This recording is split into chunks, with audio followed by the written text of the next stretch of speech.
those are a lot of the places you're going to see tonight's big football game between the West Bloomfield Lakers and the Birmingham Groves Falcons. Another game on the road tonight. The Lakers taking on the Falcons at their brand new Falcon Field in Birmingham. Kickoff at 7 o'clock. Our coverage begins with This Week in Laker Football at 6 o'clock, and the Laker Football pregame show begins at 6:30. Joining me now on the Splash Live is the same guy that will be joining me on the Laker pregame show, as well as for full coverage of the game itself and the Laker post-game show, Matt Catoni, our sports reporter and color commentator for West Bloomfield Lakers football, with us on the Splash Live. Matt, thank you for being with us today.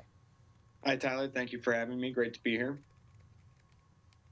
Yeah, big game coming up tonight. The Lakers and Groves taking on each other, both 1-0. The Lakers from the OAA Red Division, Groves from the OAA White Division, and two teams that have had a ton of success in recent seasons, are very well coached, have a lot of talent on the roster. You can expect this to be a really interesting game tonight in Birmingham.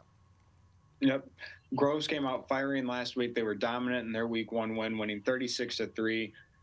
West Bloomfield had to sweat out a win with Chippewa Valley last week. A little bit different competition for West Bloomfield, but both got the win nonetheless. So it's going to be interesting to see how these teams come out in week two and how bad each of them want to be 2-0 and in good position to move on forward with their season.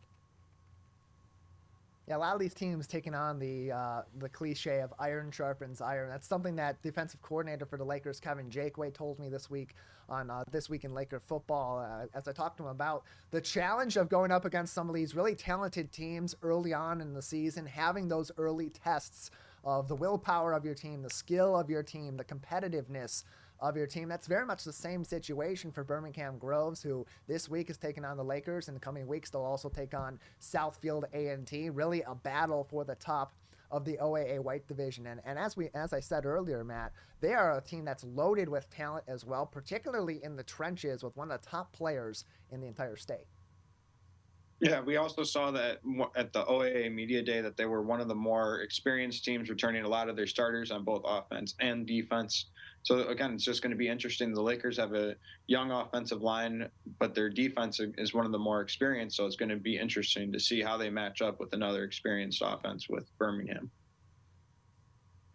Yeah, Lakers last week, a 22-21 victory over Chippewa Valley at the Zenith Prep Kickoff Classic, their second consecutive road game this week. Another Thursday game before they get a nice long break before they go back to Fridays next week at home for their home opener on Family Fun Night against Rochester Hills, Stony Creek. And for the Lakers last week, what was really interesting about that game, the defense, despite giving up 21 points, was excellent all throughout the game. That score more a testament to the offensive firepower of Chippewa Valley than to the than to any sort of defensive lacking from the West Bloomfield Lakers. And same goes for the offense. The biggest struggle for the Lakers last week was really in their running game, with Josh Tate, their primary running back, having just 3 yards, and Brody Pecor, their secondary running back, their power back, just 4 yards of rushing. The Lakers really had to rely on the game in the air last week, and this week could be a similar tale, a very physical team in the trenches for Birmingham Groves.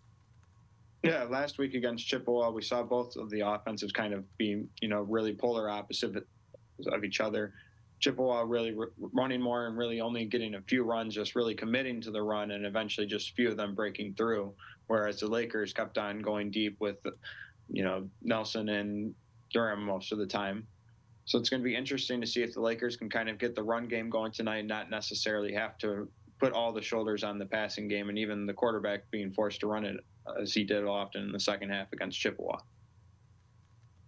Yeah, I had a chance to talk with Elijah Durham a little bit this week, have a little back and forth with him about that week one performance. Over 150 yards receiving, including a touchdown early on in the game at the Zenith Prep Kickoff Classic last week. Was really excited to get out there and show what he is made of. A guy that says he's been a little bit underrated in his opinion because of his size, because of his lack of varsity experience. A guy that came up last season and got some so-called fifth quarter reps, which is you get to play an extra quarter of varsity ball if you've already played a full JV game in a week and had a really big breakout game last week. The Lakers filled with weapons on this offense coming into week 2, and it'll be a really interesting game coming up tonight. Again, 7 o'clock kickoff against Birmingham Groves. Our coverage will begin at 6 o'clock with This Week in Laker Football. Get some insight from head coach Zach Hilbers, from defensive coordinator Kevin Jakeway, as well as arguably the star of last week's game, Rick Nance, who was 14 for 23 passing for 238 yards and a couple of touchdowns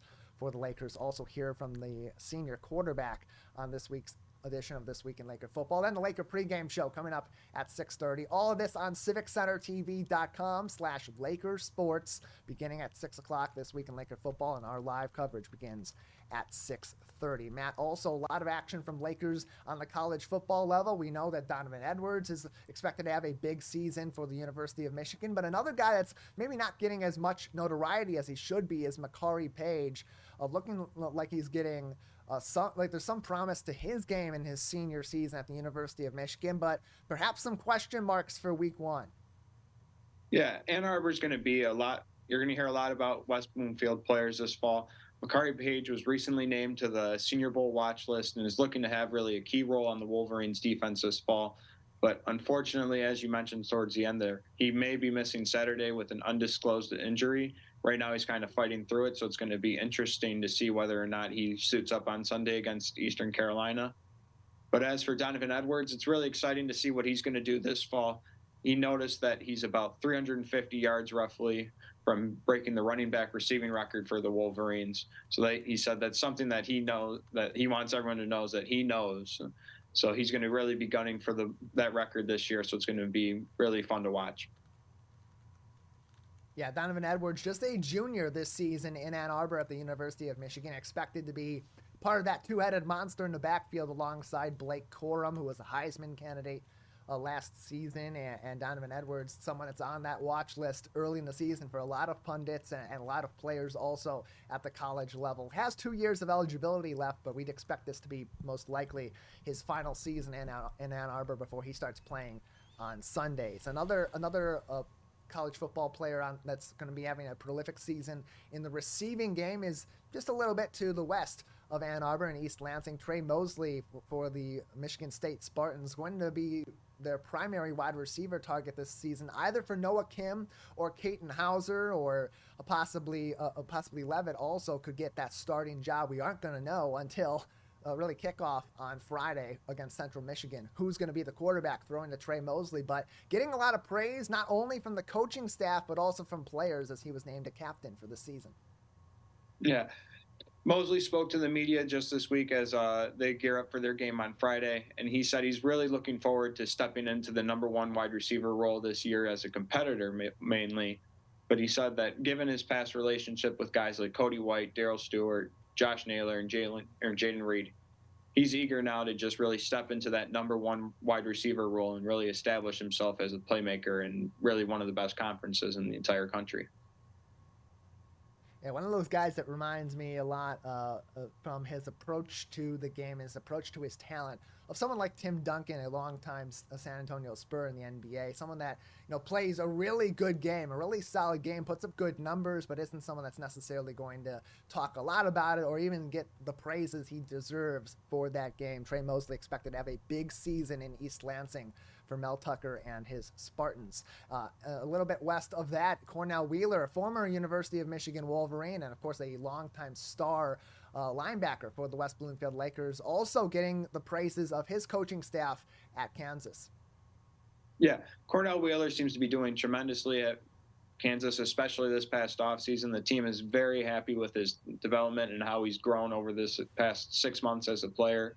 The defensive coordinator even going as far as saying, if Cornell Wheeler needs to get in there and really have a key role and be playing a lot more, he feels very good about him being in that linebacker position and having a key role for the Kansas defense.